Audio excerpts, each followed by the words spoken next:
Coming up next on Passion Struck. I think intentionality is at the core of so many things. And I think it's difficult to be particularly intentional on a platform in the digital world where the incentives are to keep you moving and to keep you bouncing around from one thing to the next. This extends on the digital world and also in real life, but you have to pay attention to the forces at work and fight against them a bit. I talk a bit about ways to do that, sometimes refer to them as the 3Bs, which is to broaden, to balance, and to beautify. And these are all kind of opportunities to fight against the momentum, the gravitational pull that's moving you from one thing to the next, and to check to make sure that you're not just consuming the same thing over and over again and that it's affecting your worldview. Welcome to Passion Struck. Hi, I'm your host, John R. Miles, and on the show, we decipher the secrets, tips, and guidance of the world's most inspiring people and turn their wisdom into practical advice for you and those around you. Our mission is to help you unlock the power of intentionality so that you can become the best version of yourself. If you're new to the show, I offer advice and answer listener questions on Fridays. We have long-form interviews the rest of the week with guests ranging from astronauts to authors, CEOs, creators, innovators, scientists, military leaders, visionaries, and athletes. Now, let's go out there and become Passion Struck.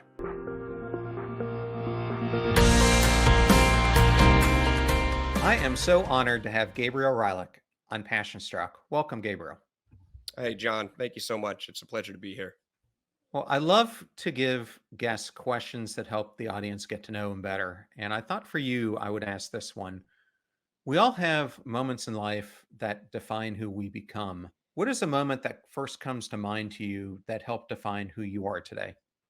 It's a great question. And I talk about this a little bit in a story that I tell in the book that I have coming out. But I think we all have these formative moments that affect our worldview. And I'm big into perspective and understanding how our perspective on the world influences things.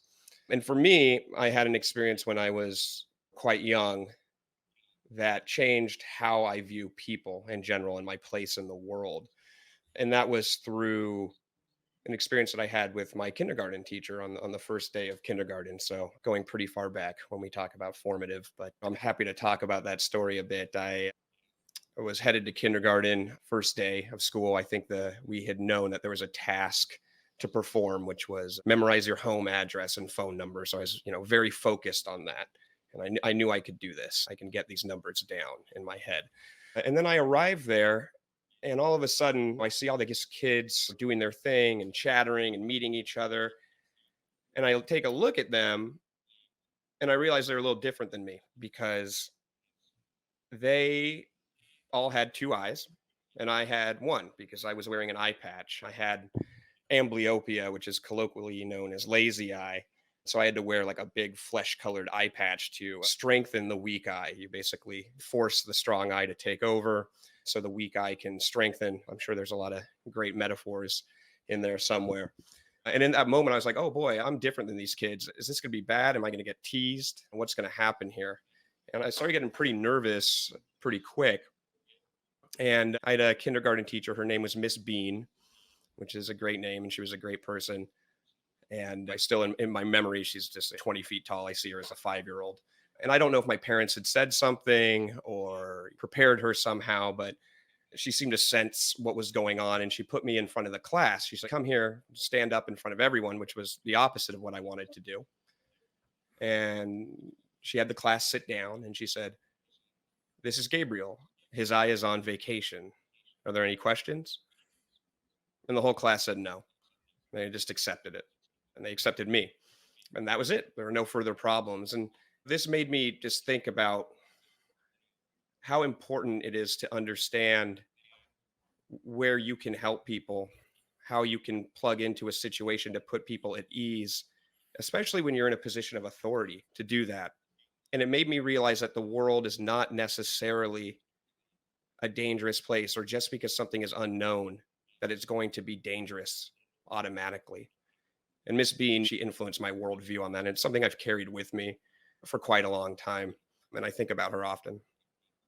Well, Gabe, that's a great story. And I know 100% exactly what you went through because I have amblyopia myself. So Mine was induced from a traumatic brain injury that I got when I was 5 years old.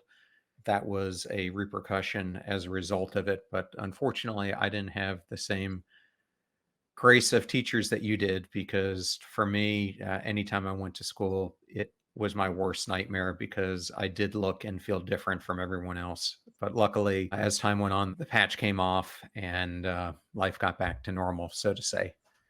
Oh. But I'm so glad they did that for you. Well, we have a very deep connection here. They both have experienced the eye patch, which I don't know how many folks can say. Maybe I'm your first guest with the eye patch. You As a are. kid. You are. And I at first wore mine on my glasses, but I guess I was cheating so much trying to look around it that they eventually took that off and put the bigger patch on my eye underneath the glasses. So, Kids will always find the way to work around whatever's going on, yes. find the most clever ways about it.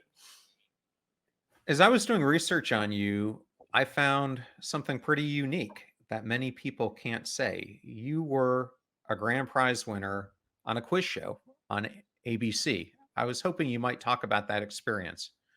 Sure, then this will be the first time I think I've talked about it publicly, but it is a fun story. I can say that I am one of the top quiz show winners of all time in terms of the grand prize. And so what happened, I had one of my first real jobs out of college. I started my career at a talent agency. And I had wanted to work. I went to UC Berkeley and I wanted to study, or I studied politics and international relations. I wrote my thesis on terrorism and Al Qaeda's strategy in engaging the West because 9/11 had happened shortly after I started university. And I just wanted to know, well, how could this happen? That's what I studied. And working for the government didn't quite work out. So I started working in Hollywood. My sister at the time was dating a showrunner for a show called House. And he was like, I think you'd make a great agent. And at the time, I didn't know enough about the agency world to be like, okay, what are you saying about me here? But I was like, that sounds fun. So I did that for a bit. And then I got a job in the feature film business and I was in my mid 20s. And then I lost that job and I didn't know what I was going to do at first. But for some reason, this little thing in my head was saying, you know what? I think the most sensible thing to do is just to win a game show. And so I did what any normal person would do. I went on Craigslist at the time to see if there was casting for that going on. I found a post saying, hey, we're casting for a quiz show. And I saw that was an option and I applied. I went to the casting. I hammed it up in front of the camera because I had enough experience in the TV world to know that you got to be a personality if you want them to pick you for TV. And I ended up getting cast for it. And in the span of 2 days of filming, played five contestants for the grand prize. It was one of those head-to-head quiz shows where if you can keep beating contestants and then you can choose to cash out or continue the competition. And I just kept going and going. And then in the span of 48 hours, my fortunes had completely changed. I went from being completely broke and not having a job and to having a big check coming to me on the horizon. And one fun anecdote I'll share to you as a shout out to my mom. It was a very slumdog millionaire moment. As I mentioned with my studies, that I studied international relations, politics, I spent some time abroad. I wanted to study in London, and I was deciding between King's College and the London School of Economics at the time. And I was talking to my mom, and she kept saying to me, she goes, yeah, that Mick Jagger, he thinks he's such a rebel, but he went to the London School of Economics. And I'd be like, oh, that's interesting. And then every time I'd bring up the decision, she'd be like, oh, that Mick Jagger, thinks he's such a rebel, but he went to the London School of Economics. So much to the point where I was like, Mom, I get it. Mick Jagger went to the London School of Economics. And lo and behold, the final question on this game show was which member of the Rolling Stones attended the London School of Economics. You can look it up on YouTube and see it. And I just couldn't believe it. I couldn't believe that this was the last question. And it happened to be the one that I won on. So it was definitely one of those mystical moments from just feeling like it was the right thing to do to try out for the game show to getting on there to having that be the last question on there to provide me some opportunity that coming from a working class background with my parents that I probably wouldn't have had otherwise. So I love that. And I do have a couple of follow-on questions for it. So one, just anecdotally, I was supposed to go to the Aerosmith farewell tour, and unfortunately it got canceled. But I guess Mick Jagger can now say that they have outlasted everyone who was a rival. It's unfortunate. Both of those bands have had such a long ride. It's incredible that they're still both performing as to the capabilities that they were. But I did have to ask you, on these game shows, I've always wondered in the background, whether it's Jeopardy or something like this, are you all given anything to study from? Meaning, there are so many different areas that you could be asked questions on. I always wondered if they narrowed it down for you, and so you could at least prepare for it. No, there's nothing. It's just what information do you know? And I've always had the kind of brain that held on to useless information and random trivia. It's called trivia, right? For a reason. And I guess at that moment, it just wasn't useless for once, besides playing in a bar trivia or impressing a friend before you could Google everything super easily. So there's no prep. It could be anything. I didn't prepare for it at all. I just figured I would either have an opportunity to make it and get some questions that I knew. But it was also, interestingly enough, with this game, it was also about observing what was going on in the taping and seeing what was happening. The way the game was set up, I won't go into the details, but if you played conservatively, it was impossible to lose before the fourth question. You could not lose, right? And yet, when I was sitting there in the green room, there was a very high churn going on. They're like, okay, next person. I'm like, okay, people are losing pretty fast here. So I decided to play incredibly conservatively until I absolutely had to rely on my knowledge. And that helped me quite a bit. So unless I was 100% sure of something, I didn't take a risk that was unnecessary. And again, I guess maybe an interesting metaphor in there about knowing when to take risks, paying attention to your surroundings, not just being singularly focused on the task at hand, but the ecosystem in which things are existing in. So that helped me quite a bit. Gabe, today we're going to be discussing your new book. And for those who are watching this video, it's over your left-hand shoulder. It's called Good People, Stories from the Best of Humanity. And you co-wrote this with Lucia Nell. I was interested when I first saw the book of having you on the show, or both of you on the show. And a backdrop to this is one of my favorite interviews I've ever done on this podcast was with a UC Berkeley professor named Dacher Keltner. And Dacher has been studying awe and compassion and things like that for 3 decades. And I remember in his book, he talks about this thing called moral beauty, and that the thing that evokes awe in people more than anything else is when we ourselves do acts of kindness or we see moments of human good in others. And the company you work for, Upworthy, is known for sharing moments of human good across social media. Can you talk a little bit more about that profound mission and what it's doing to people all over the world? Absolutely. First, I'm a big fan of Keltner's work, the obligatory Go Bears, being from UC Berkeley. And the concept of moral beauty is definitely one that stuck with me. And when it comes to Upworthy, we have a simple mission, and that mission is to share the best of humanity with the world in any way that we can. And we do that every day. And of course, we're most known for doing that on social media and through our editorial. But really, it's not just about doing it in a digital space, but carrying that ethos with us wherever we can. And I can give a bit of a genesis about how the social media presence, we have over 5 million followers on Instagram alone right now, reach 50 to 100 million people per month through that platform alone.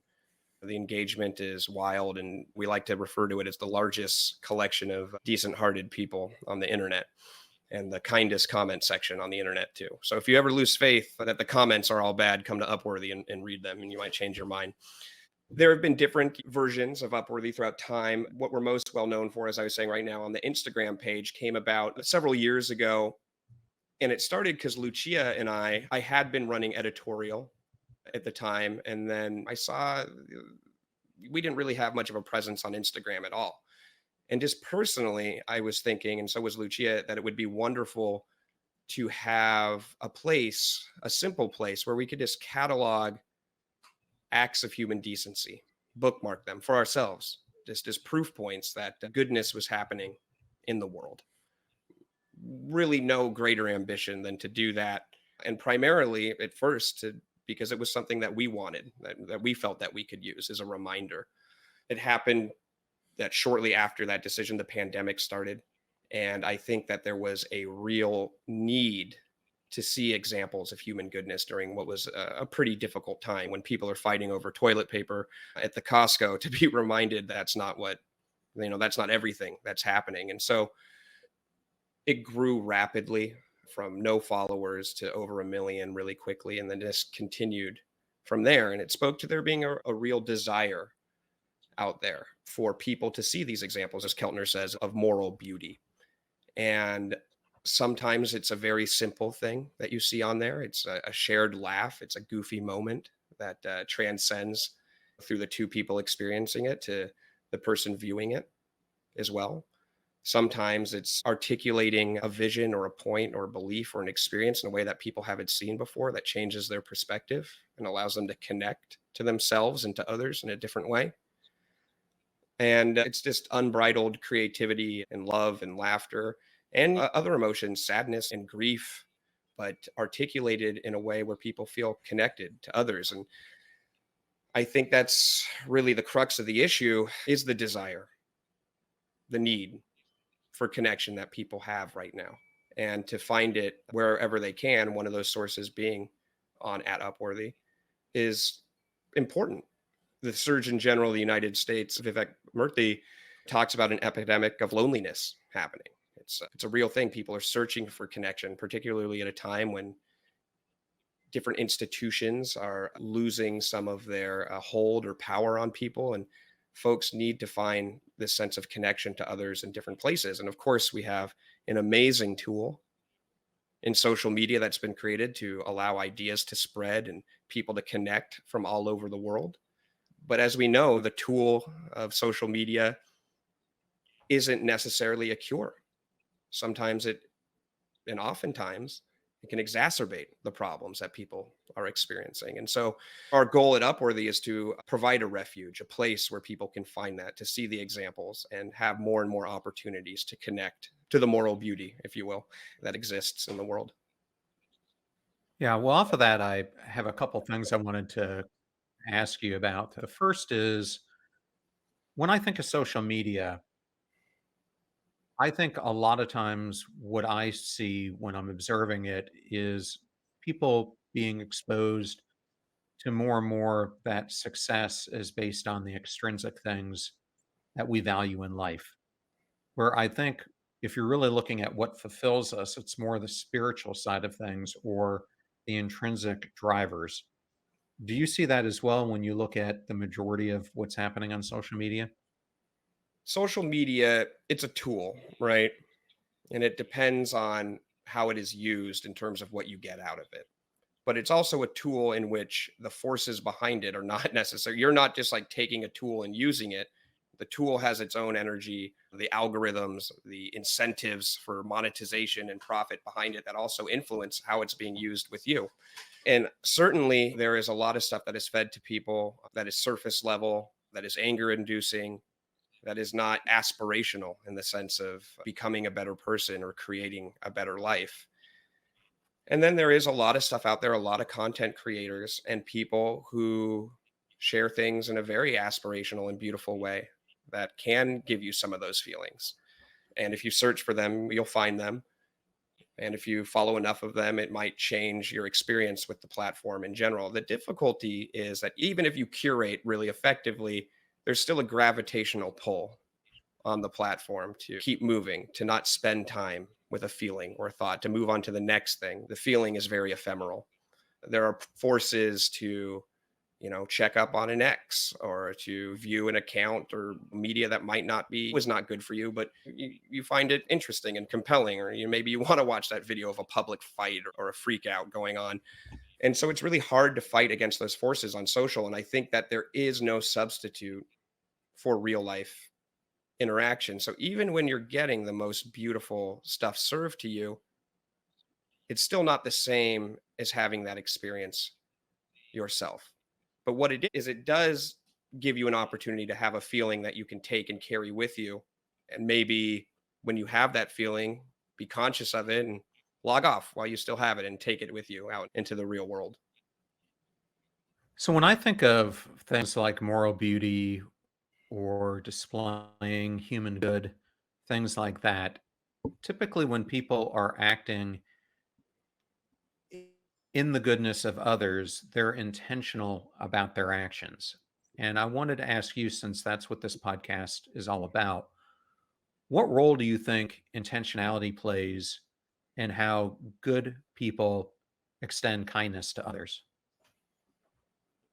I think intentionality is at the core of so many things.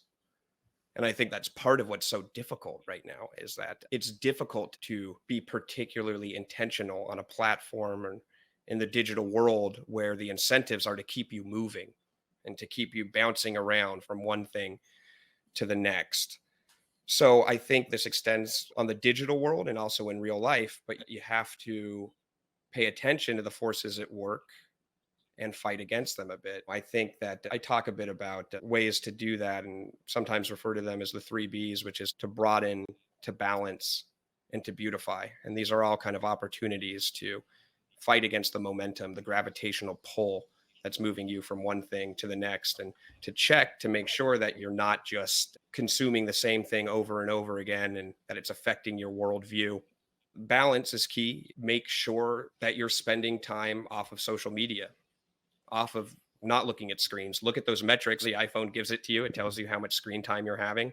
If you set that up and think about trying to balance that as effectively as possible. I think this is particularly key because we form our opinions a lot based on the narratives that we're seeing online.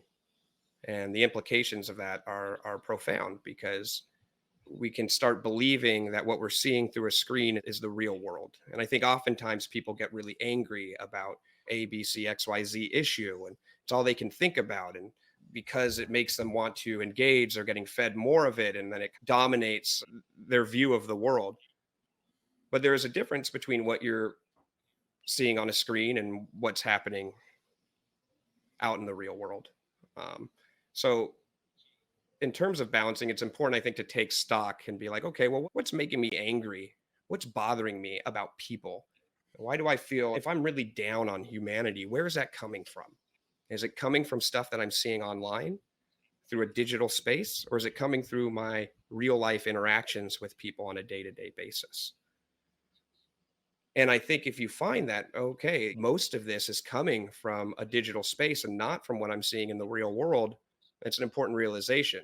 Because if you go out in the real world, and this isn't to say that everything is roses outside or that the information being conveyed that's difficult to digest and hold is irrelevant, um, and that you should bury your head in the sand. But it's important to remember that there are two sides to the coin. There are difficulties, there are problems, very real problems in the world, but there's also a lot of beauty and connection and decency. And particularly if you look for it, you can look for it in a digital space if you're intentional, and you can also look for it in the real world if you're being intentional. Go outside, see what people are doing, see the moments of folks, little things, holding hands, helping someone cross the street, opening a door, other things that may surprise you. And I think that level of intentionality can really help people change their perspective. And changing your perspective is extremely important if you find yourself in a hole of believing that things are not so good. Gabe, the week that your book launches, there's another book, and I'm not sure if you're familiar with it, that's launching the same week. And you're both looking at human goodness from completely different angles. And we're going to go more into your book, but I just wanted to ask you about this other one because the name of it is Hope for Cynics. And the lens here is how human goodness is the hope for cynicism. What are your thoughts on that? I haven't heard about this book yet, but I love the title. I think I can't say I necessarily disagree with the premise.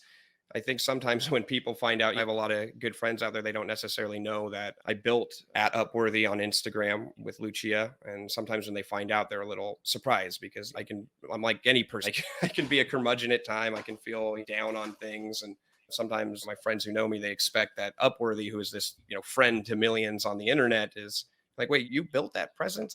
That doesn't necessarily seem like you all the time. And so I think that we all have that some cynicism in us. And I think that goodness can be the cure to that. But I also think just learning, experiencing things, putting yourself out into the world is important.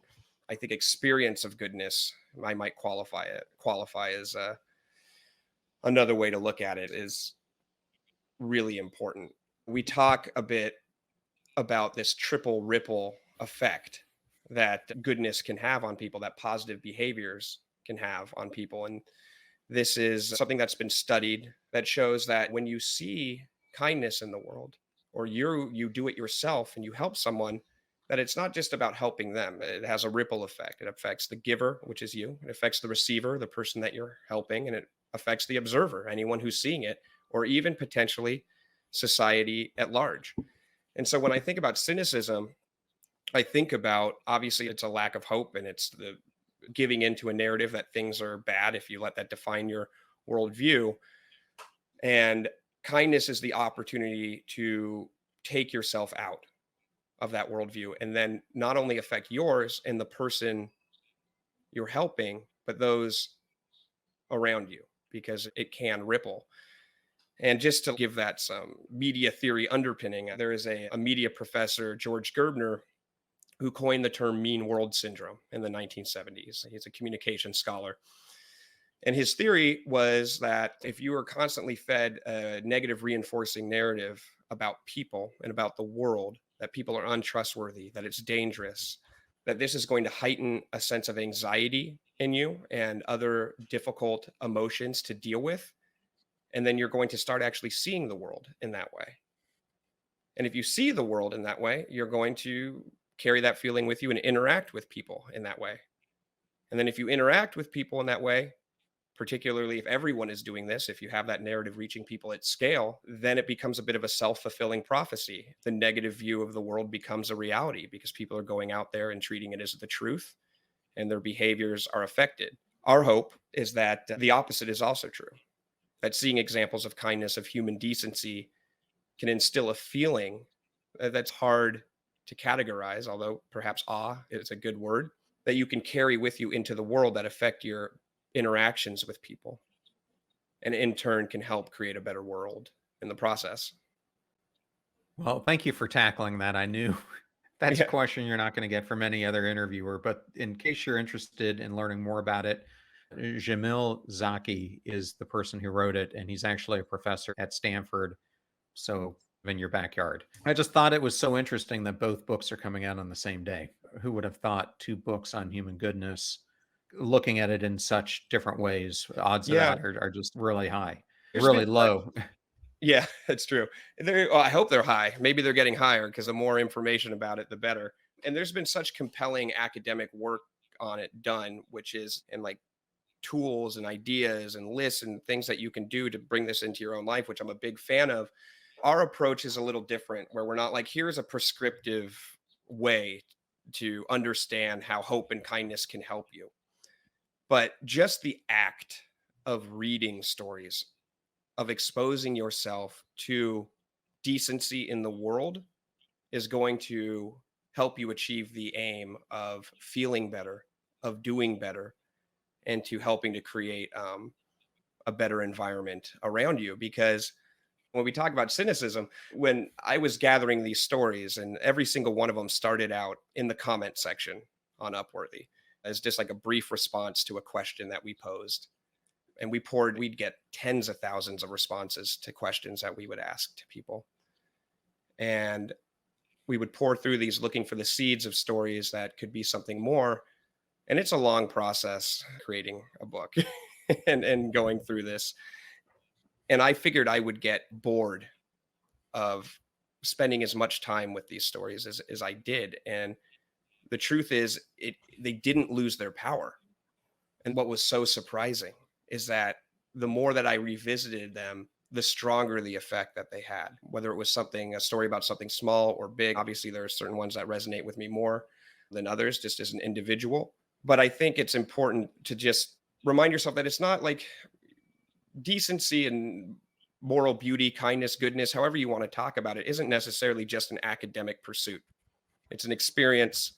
It's a way of looking at the world, and it's a question of what you're inviting into your life, because that can have profound effects on how you view the world and how you feel about yourself. Thank you for sharing that. And I want to do a deeper dive now on the book. So, for those who are interested in reading this, the way that the book is organized is around specific questions, such as what is the kindest thing a stranger has ever done for you? Is there a teacher who changed your life for the better? Or what's a little thing someone did for you that stayed with you forever? My question for you, Gabe, is with those questions as a backdrop, given what you were just describing on how many comments that you got that led to story ideas, can you walk us through the process of gathering these stories and how you decided which stories were compelling enough to include? Sure. Going back to the genesis of the account, once it grew to a certain place, we noticed a couple of things happening. One was the way that we communicated with people was not as like a brand or as a corporate entity, and not even as a goofball social media coordinator trying to like be an oddball to get engagement. We just wanted to be a friend to people on the internet. We just wanted to have a presence that made people feel better and like they had somebody that they could rely on, to your optimistic friend who's not annoying was our goal. And Yeah. I think we succeeded on that front, because what it did is it started creating a place where people, I think, felt safe enough to start sharing experiences of their own without the fear of being ridiculed or whatever may follow on some other places where maybe the community that's built there is not quite as accepting and kind. And so we would see this happening, right? Where we'd post something, a story about maybe somebody helping somebody else in an interesting way, a teacher who changed someone's life, a video. You see these videos going around of somebody going back to the teacher who helped them, and letting them know, a reunion type of thing. And these would trigger memories, and people, they'd start talking about it. Like, oh man, this reminds me of my teacher, or oh, this thing that someone did for this person, that reminds me of when I was at my lowest. Somebody really did something that I'll never forget. And this was my favorite part of running this account, seeing those stories, because it made me realize, wow, we are reaching real people with real lived experiences, and they are hungry to share those experiences with the world, because it's a way to connect. And we're all searching for that. And so it felt really good to know that we had fostered an environment for that. And then personally, it felt good because I felt connected to these people in return. And so Lucia and I wanted to dive into that more. These stories, because they were real from a person out there, they held a certain power to them. And we didn't want it to get swept away, which is the nature of the internet. You move in social, you move from one thing to the next. It's funny, the stuff that maybe you don't want to live forever online is always there. But that one comment that you read, or that one post that you saw, unless you bookmark it, and I don't know how many people actually do that, it's tough to come by again. You're like, oh, what was that one thing? It was so funny or so smart or so profound. And it can be lost because of the avalanche of content. And so first we started thinking, like, how can we invite more of these responses? So we started being very intentional about it. The nature of the internet and social is ephemeral. It's moving you from one thing to the next, and trying to find that thing that may have stuck with you is can be difficult. What was that comment? What was that thing that somebody said, that post, that idea? And it may be lost. And so we wanted to approach this with the intentionality of getting to know our audience, but also to capture those feelings and to preserve them. And so we just started being direct with questions that we thought would trigger specific memories in people, like you said. Who's that teacher that changed your life for the better? Tell us about something small someone did that you'll never forget. Tell us about something small someone did for you that you'll never forget. Tell us about a time someone helped you when you were at your lowest. Tell us about a time you experienced kindness from a stranger. All specific memory recall questions. And people just, they dove into it. The tens of thousands of responses to some of these questions. And the algorithm pushes certain ones to the top. But Lucia and I spent countless hours reading through every single one and looking for ones that were written where we're like, we want to learn more. We want to know more about this story. And so we reached out to people and we asked them, hey, would you be willing to share more of your story with us? And the vast majority of people said yes, they wanted to share their experience. And for that, I'll be forever grateful, because a lot of these are very intimate, personal stories that maybe not everybody would want to tell. But I think it speaks to the fact that people appreciated what we were doing, felt comfortable with us, looked at us as a friend. And then we got to know these folks and work with them to tell their story in a longer format than an Instagram comment or a post. And so it's all stuff that's never been read before on an account. We compiled it together, went through that process more than 100 times to get over 100 stories in here that kind of run the gamut of different ways that folks are showing up for each other throughout time, strangers, friends, family, whatever it may be, to speak to the depth and breadth of the beauty of the human experience. I love how the book is a collaboration with your audience and the community's input shaped the final collection of stories. So I think that is really important in how this whole book was shaped. I do have to ask, and you were going into this a little bit, but how did you and Lucia balance the need for positivity with the responsibility of acknowledging the real challenges that people in the community who wrote to you faced?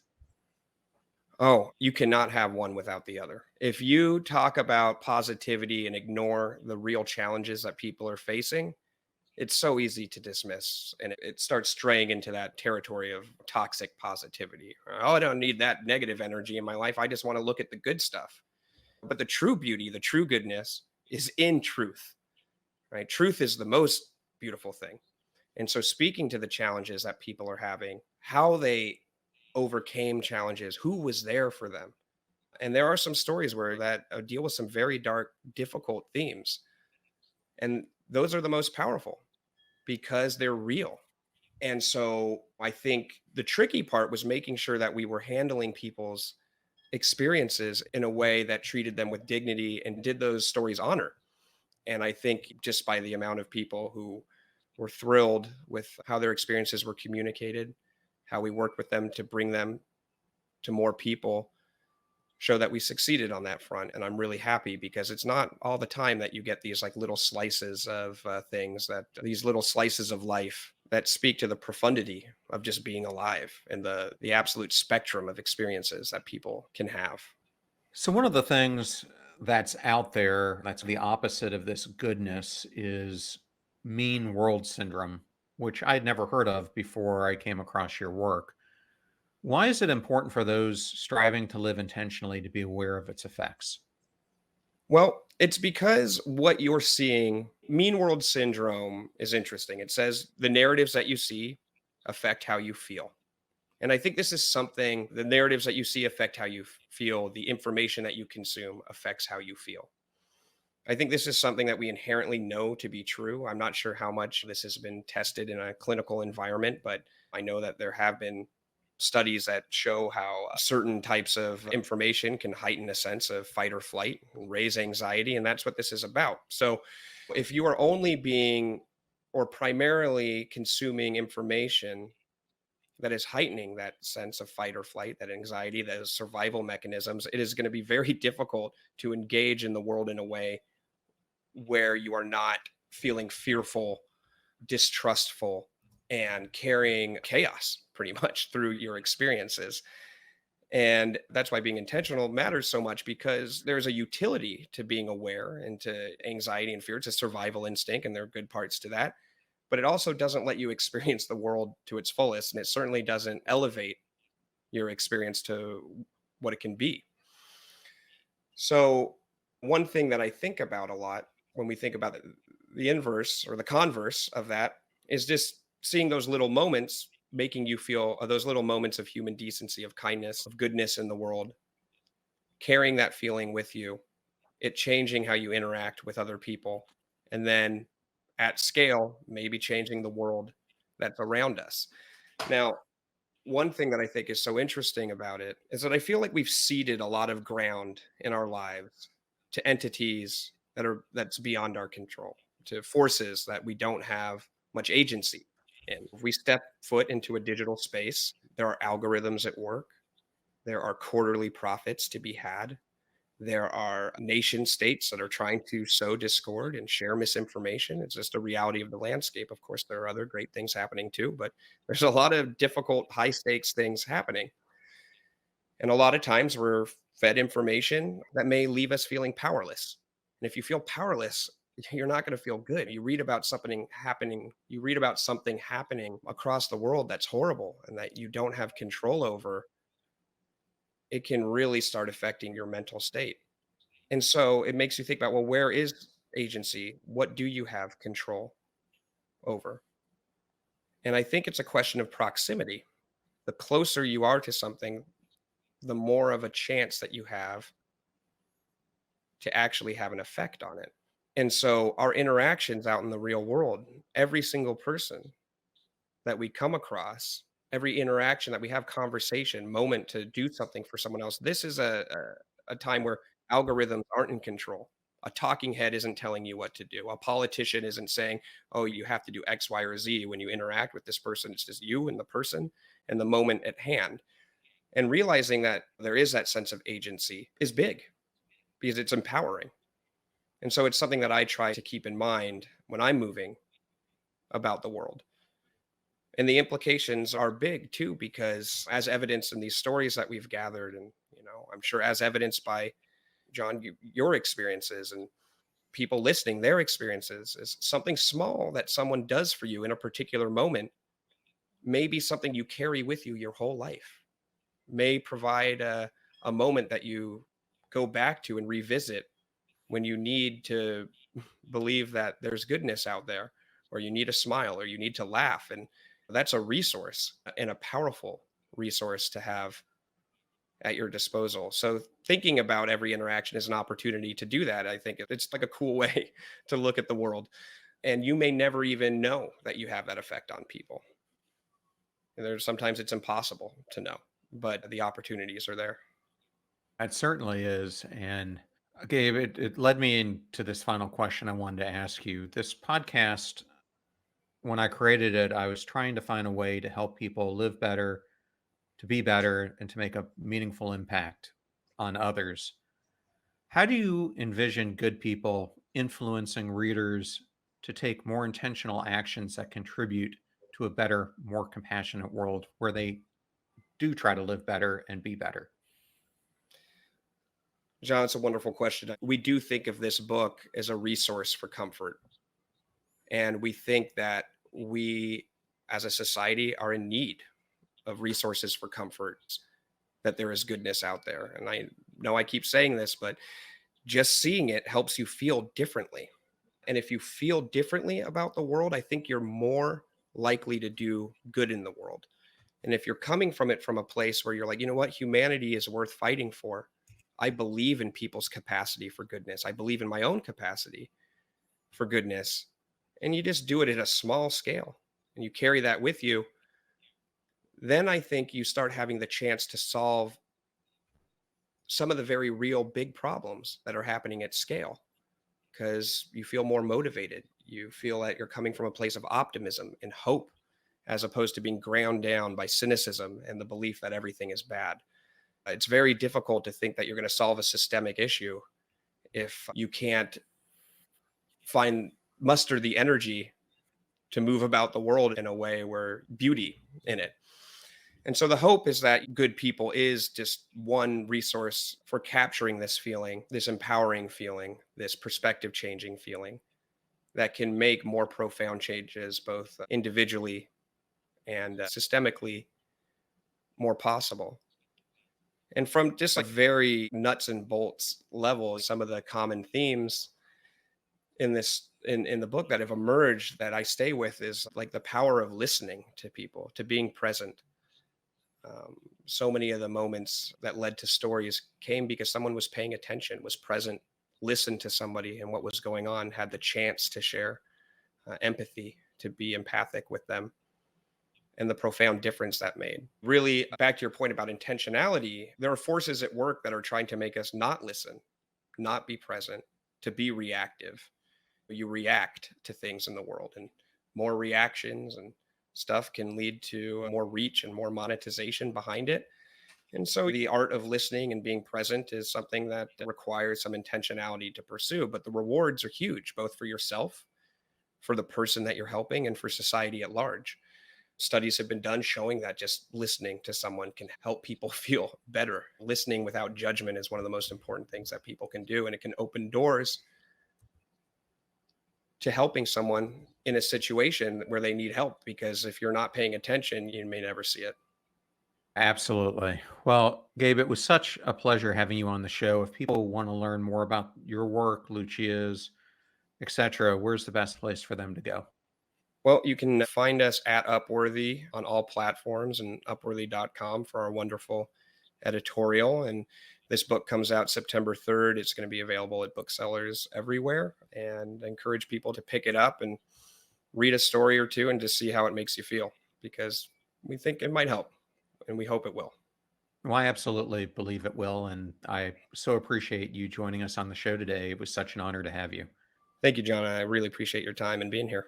I thoroughly enjoyed that insightful interview with Gabriel Reilich. A big thank you goes out to National Geographic, Fortier, Gabriel, and the teams at Good and Upworthy for making this interview possible. Gabriel's work in highlighting the best of humanity reminds us all that the power of positivity can create real change. And now, a sneak peek of our next episode in remembrance of 9/11, featuring Lieutenant Commander Dan Knassen. Dan's story is one of unparalleled resilience, from overcoming a life-altering injury in Afghanistan to becoming a Paralympian gold medalist and earning multiple degrees from Harvard. His journey is a masterclass in perseverance and the relentless pursuit of excellence. Whether you're facing your own challenges or just need some inspiration to push beyond the limits, Dan's story will leave you empowered and ready to tackle whatever life throws your way. Don't miss this empowering conversation of turning adversity into triumph. As much as we like to think that we are national assets as operators, these missions have go and no-go criteria, and the loss of me, it doesn't affect the no-go criteria. The mission continues, and they stayed on scene as they should and continued with the mission. And I do still to this day remember this light in my face from the flight surgeon. I don't know if he put me under immediately or if I just let myself go after all that effort of just trying to stay in the game on that drag down the hill. But I let myself go. And the next thing I remember, waking up in a hospital room with my mother a few feet away looking at me. And I didn't know, where am I and what is going on? Remember, the fee for the show is simple. Share it with friends or family when you find something useful or inspiring. If you know someone who's really dealing with mental health issues or could benefit from today's episode, please pass it along. The greatest compliment that you can give us is to share this show with those that you care about. And as always, do your best to apply what you hear on the show so that you can truly live what you listen. Until next time, live life passion-struck.